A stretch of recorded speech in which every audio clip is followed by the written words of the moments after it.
Bem-vindo ao Desconhecido. Me diga de onde está assistindo. Não se esqueça de se inscrever no canal e curtir o vídeo, para que o YouTube continue te entregando o oculto. Eu cheguei cedo, mais por superstição do que por agenda.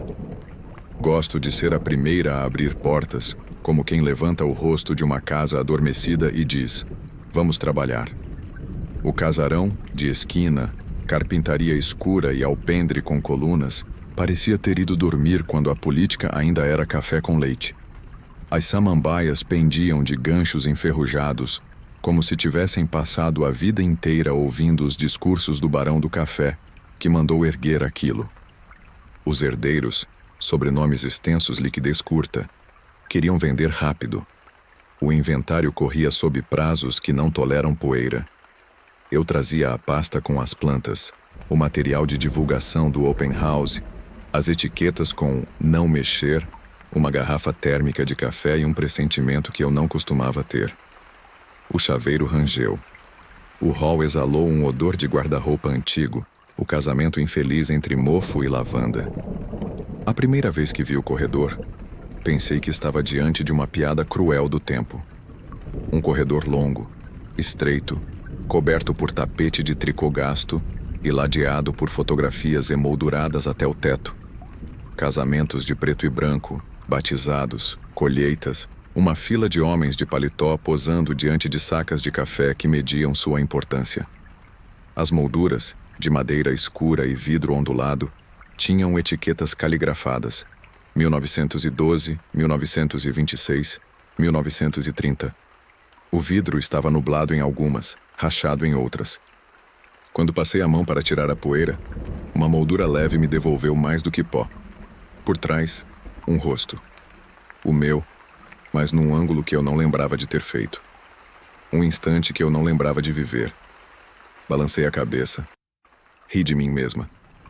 Refração, pensei. Reflexo. O tipo de coisa que você olha duas vezes até virar outra coisa na memória.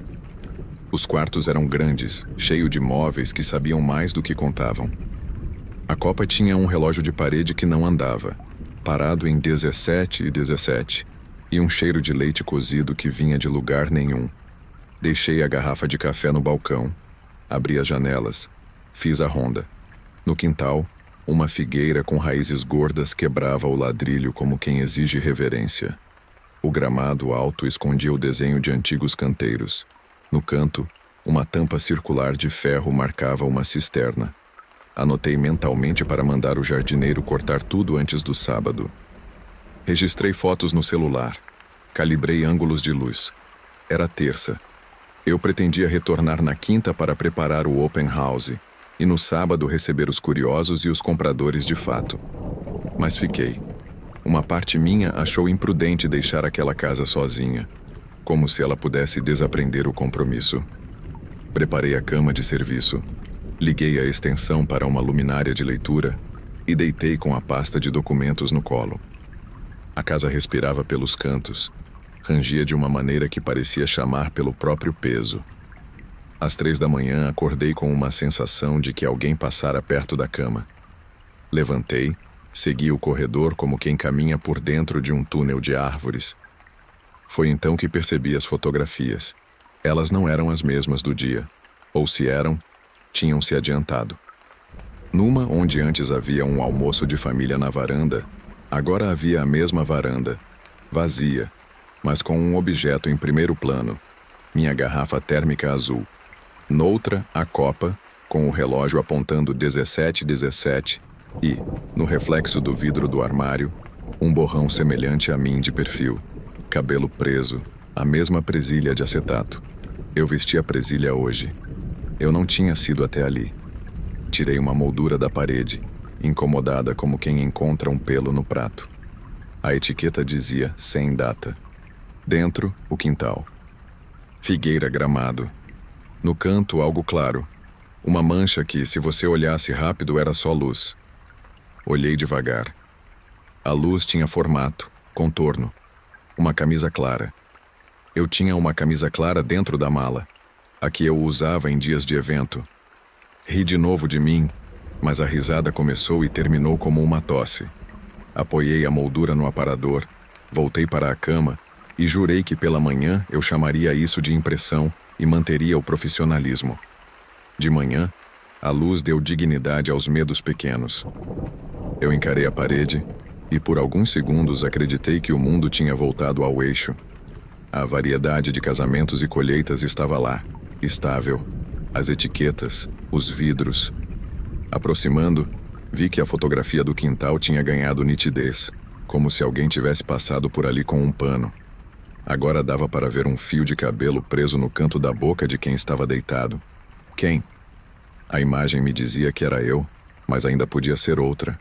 Uma coincidência cruel de ossos. A camisa clara era exatamente a minha, com um botão faltando junto à clavícula. O relâmpago de identificação atravessou meu estômago. O relógio da Copa, em outra foto, marcava 17:17. A luz na parede sugeria um fim de tarde de inverno. E no reflexo do vidro do armário, o borrão tinha pescoço. Tinha o meu erro de postura. Um jardineiro chamado Adilson chegou às 9 com uma roçadeira. Dei instruções, sorrindo como quem não está sentindo as pernas. Apontei canteiros. Medi a distância da árvore até o muro. Falei da cisterna. Ele fez um comentário sobre as histórias da casa, que o velho era estranho, que as fotos, dona, dizem que mostram o que o dono quer ver. Respondi que histórias ajudam a vender, mas preferia encarar tudo aquilo como acervo. A mentira saiu como bafo frio. Quando ele ligou a roçadeira, entrei novamente no corredor.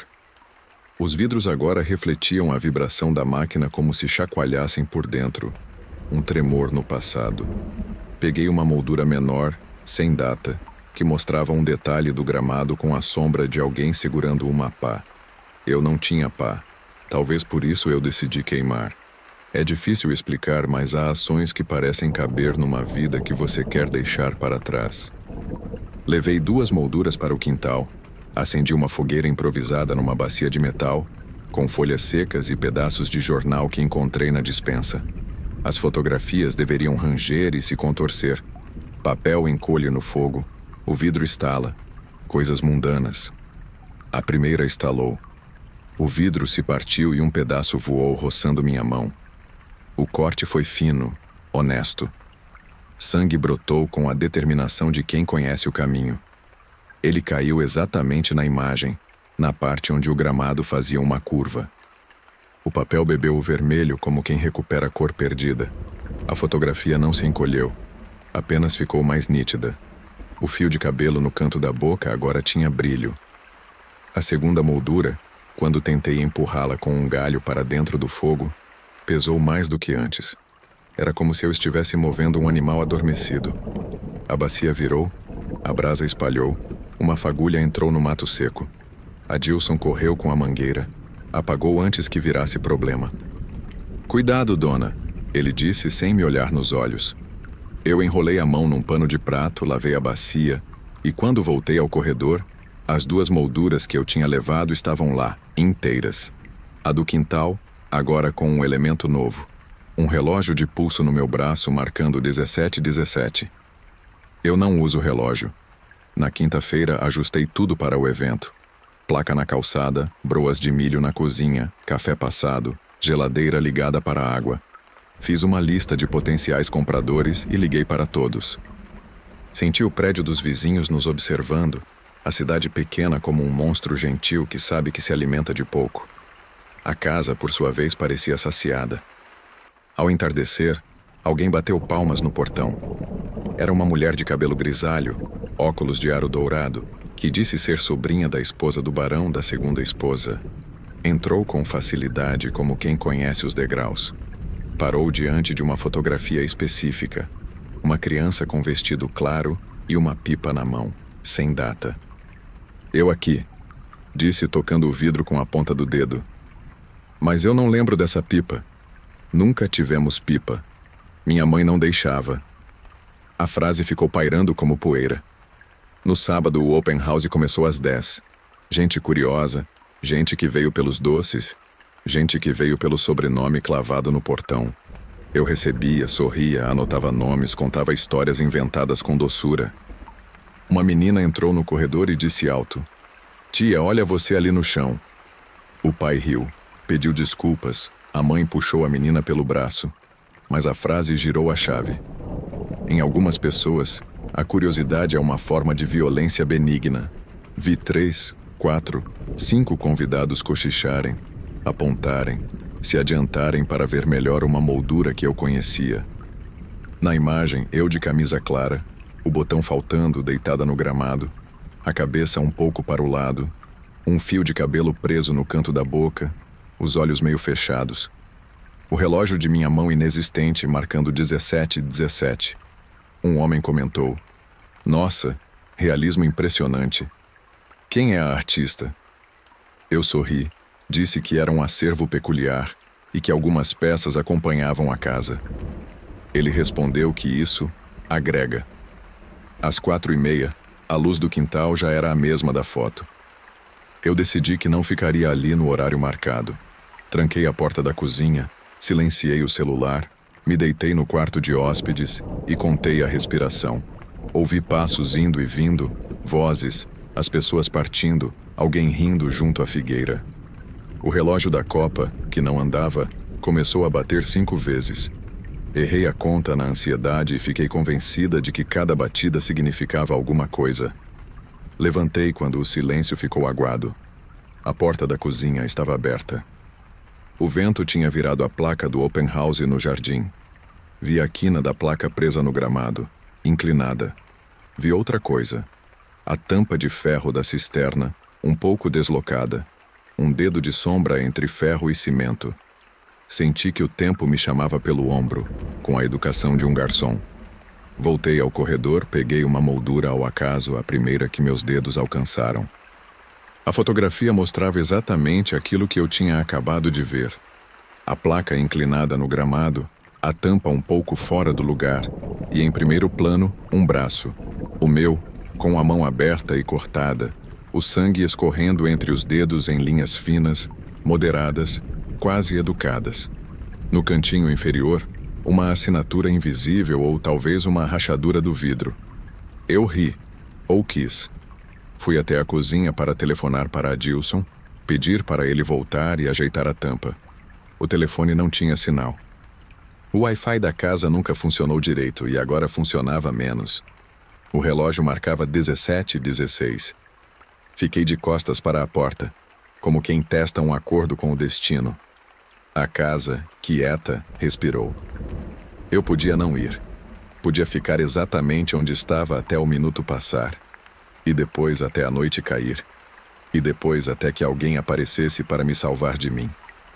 Mas o vento embalava a placa, a quina roçando o gramado como faca de papel. Imaginei alguém tropeçando no domingo. Imaginei um processo. Imaginei os herdeiros me culpando. E no fundo imaginei a vergonha infantil de fugir de um horário. Quando me virei, minha mão já estava na maçaneta. O quintal tinha cheiro de sopa de folhas. A luz era um verniz amarelado sobre tudo. A figueira parecia aproximada, como quando você dá zoom e perde contorno. A tampa da cisterna, mesmo fora do lugar, pesava como um segredo. Toquei a placa para erguer, e foi quando vi o que estava por baixo. Um pedaço de moldura enterrado, a madeira como osso à flor de pele. Um canto, vidro sujo de terra, a imagem quase invisível. Abaixei, cometi o erro de tirar a terra com as mãos, e lá estava. A fotografia me mostrava curvada exatamente ali, as unhas sujas nas mesmas unhas sujas que eu tinha, o ângulo da minha cabeça que eu só conhecia do espelho quando prendo o cabelo, e no vidro, um risco que parecia um corte na mão. Senti um ardor que não pertencia à imaginação. Ao erguer o rosto, bati a cabeça na quina da placa, o som seco de madeira contra osso. Não foi sanguinolento como cinema. Foi honesto. Uma linha quente escorreu pela minha sobrancelha, atravessou a têmpora, se alojou no canto da boca. Havia um fio de cabelo ali, grudado pelo suor, e eu soprei, sem sucesso. A minha língua sentiu ferro e poeira. O relógio que eu não usava marcou 17:17 no meu pulso inexistente. A tampa da cisterna traidora cedeu um palmo. Eu perdi o equilíbrio e, por um daqueles milagres pequenos com que a vida às vezes nos ridiculariza, apoiei o peso no joelho e não caí. Mordi a bochecha para não gritar. O vento fechou a porta da cozinha com um estalo que arrancou um pedaço de mim que eu não consigo nomear. Eu me vi por fora por um segundo. A corretora que não queria acreditar, curvada sobre si mesma como uma nota marginal numa planta baixa. Eu quis pensar em outra coisa. Uma planilha, um e-mail. A cara de um comprador insistente. Pensei no barão do café e na mulher de óculos de aro dourado. Pensei na criança que nunca teve pipa. Pensei no leite fervendo a casa por dentro, derramando naquela bordinha que ninguém limpa. E então, de alguma maneira que não sei explicar sem parecer tola, eu entendi que as fotografias não queriam apenas mostrar. Elas queriam posicionar. Senti mãos que não eram mãos, uma insistência inteligente no meu ombro. Um convite com a força exata para me girar um pouco, para alinhar meu corpo a um ângulo específico que a moldura enterrada exigia. 1 milímetro para cá, outro para lá, até que a linha de sangue combinasse com a curva do gramado. O fio de cabelo acertou o canto da boca. A minha respiração ficou muito barulhenta dentro da minha cabeça. A casa ficou muito silenciosa fora dela. Eu estava dentro de uma fotografia, e percebi que dizer isso é o mesmo que dizer: eu estava dentro de um cálculo. Não morri naquele minuto. Seria simples demais, e a casa não parecia gostar do simples. Eu permaneci sentada, a cabeça latejando, a mão marcada pelo corte antigo e pelo novo. O joelho doendo como se pedisse desculpas. O céu escureceu. Ouvi os herdeiros rirem ao telefone de suas próprias anedotas miseráveis. Ouvi um carro passar na rua, indiferente como convém a um carro. Levantei e entrei. Limei o sangue com água da torneira que veio marrom por alguns segundos. Raspei as unhas numa barra de sabão como quem prepara o corpo para assinar um contrato. E quando voltei ao corredor, as fotografias tinham feito o que tinham de fazer. O evento, a placa, a tampa, o corte, a hora, tudo alinhado, tudo impresso com a nitidez dos fatos depois que acontecem. No domingo, a casa ficou vazia. Eu andei por ela como se estivesse visitando um parente. A figueira tinha um novo pássaro, cuja presença eu aceitei como se ele soubesse meu nome. As broas de milho estavam duras. O relógio foi dormir de novo. Os herdeiros me ligaram na segunda para dizer que uma proposta tinha aparecido, generosa. Um casal jovem quer manter a memória da casa, disseram. E eu achei engraçada a palavra manter, como se memória fosse um tapete. Assinei digitalmente os documentos numa cafeteria de esquina. A menina no caixa desenhou um coração no copo do meu latte. Senti um orgulho profissional que, por um instante, fez todo o resto parecer uma doença curta. Quando fui dar a última passada, antes de entregar as chaves, a casa estava limpa de um jeito que nunca esteve. O corredor parecia mais largo, as fotografias menos. Elas não estavam mais de parede a parede. Tinham se reduzido a 1, 2, 3, estrategicamente colocadas. A do quintal estava impecável. Gramado aparado, figueira majestosa, luz de fim de tarde, aquela beleza que a gente só concede depois que a coisa já não nos pertence. Eu olhei procurando a camisa clara, o fio de cabelo, o corpo. Não havia corpo. Eu olhei até meus olhos doerem. Nada. O canto da boca vazio, o gramado sem marcas, a tampa da cisterna exatamente alinhada. Senti um erro dentro de mim.